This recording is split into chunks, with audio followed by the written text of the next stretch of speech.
Hello there, welcome to video number 35, Introduction to Two-Column Proofs. We're doing some real old school geometry here. This is great. We're going to talk about two-column proofs for the first time.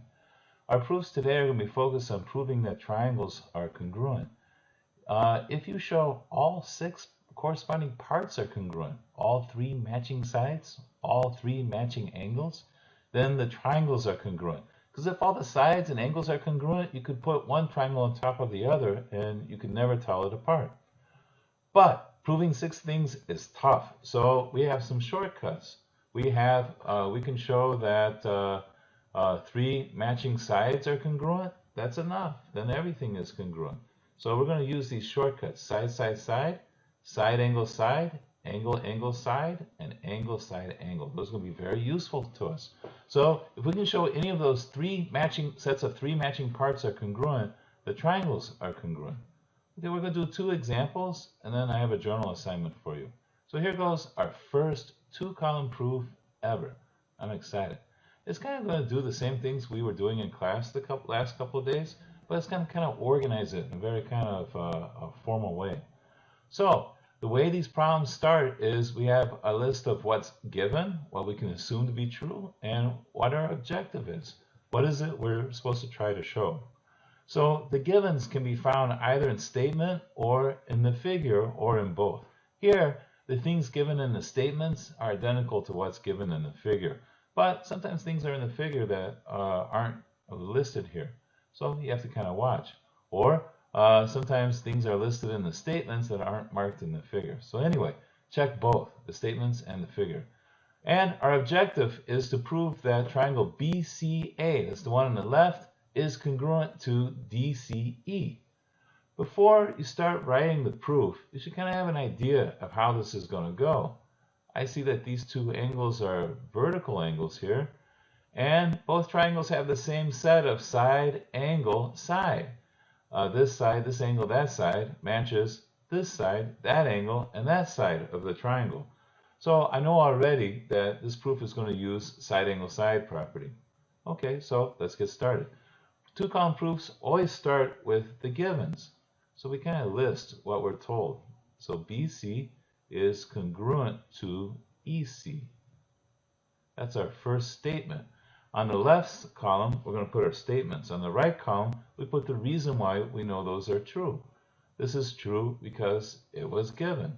So we know this side matches and is congruent to that side. Okay, now I'm going to state the other given. So I'm going to get all the givens out of the way. So we know that AC is congruent to DC. That too is given. So it's marked already here. We just need one more thing. We need these vertical angles. So we're going to state that. So we know that angle BCA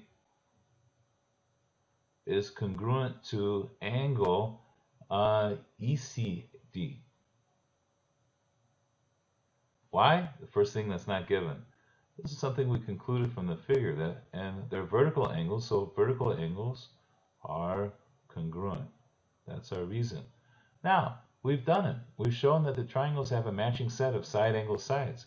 So we can conclude that their triangles are congruent. Triangle BCA, that is a weird looking triangle I drew, is congruent to triangle ECD. Why? SAS. Wow, I love it. This is really great math.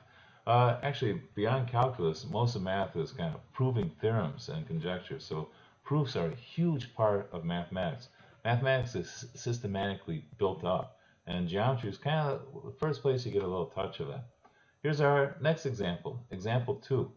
So here's our statement. We're given that PR is congruent to PT.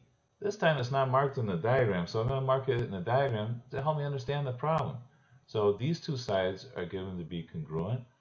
S is the midpoint of RT, so I know these 2 segments are going to be congruent. So midpoint divides a segment into 2 congruent parts. And I don't know anything about angles. I'm not told those are right angles, so I can't assume that right now. But we do know something really slick here. This middle side, PS, belongs to both triangles and it's congruent to itself. So what I see is the triangles have 3 matching sides. So this is going to be side, side, side. That's what we're going to use. So like I said, plan out the proof. Have an idea where it's going. Okay, so let's start with the givens. PR is congruent to segment PT. All right, that's given. And then we're also given that S is the midpoint, I'm going to abbreviate, of RT. That's given. Okay, so we got rid of the givens. Now, we already have that these two sides are congruent. We need to state that RS is congruent to TS. So RS is congruent to TS. Why? That's because S is the midpoint. That's from the definition. Remember, DEF apostrophe N is my shorthand for definition of midpoint, is what a midpoint means. So I had to state that S was a midpoint because I was given, and then I had to state that these two are congruent because S is the midpoint. All right, we got one more thing. PS is congruent to itself. So are you. You're congruent to yourself too. So there's a name for that. It's called the reflexive property. It's kind of weird, but that's what this is called, the reflexive property. It's a property of congruence. Anything is congruent to itself. So there's some things here and there we're going to have to learn as we're kind of going along. And that's one of them. When we state that something is congruent to itself, it kind of makes sense. It's intuitive. The actual name for that is reflexive property. Now, we've done it. We've shown that all 3 matching sides are congruent. There was the first side, there was the second side, there was the third side. We concluded all 3 sides are congruent. So now we can go for the grand finale. Triangle RSP is congruent to triangle TSP. Why? Side, side, side. Wow, it's a beautiful thing. I was a math major, so this warms my heart. All right, let's go and see what's next.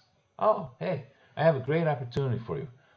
Since you've been watching this video and doing it on time, I have an extra credit opportunity. After finishing the video, send me a email saying I watched video number 35 and I want extra credit. This is my usual email address here. So that's what I normally send you links to. So just email me back. The first 10 people that do it before 7:45 on Monday will earn 5 extra credit points. 5 extra credit points, that's half a homework. So that's no small matter. All right, so I'd be glad to get some extra credit. So I'm hoping to get 10 emails. All right, here we go. Time for the journal assignment. So what I want you to do, a lot of this assignment is just kind of copying the problem. There is a small part you have to come up with. So copy the problem below. Copy the given statement, the proof, and the diagram. Okay, so make sure you get everything. FG is parallel to EI. Remember, that's what these little arrows mean. So we have some parallel lines here. That means some things about angles are probably true. And we're given that FH is congruent to IH. We have these 2 congruent segments. Okay, so copy that. Then in your journal, I want you to copy this table here, this 2-column proof. All the statements are provided.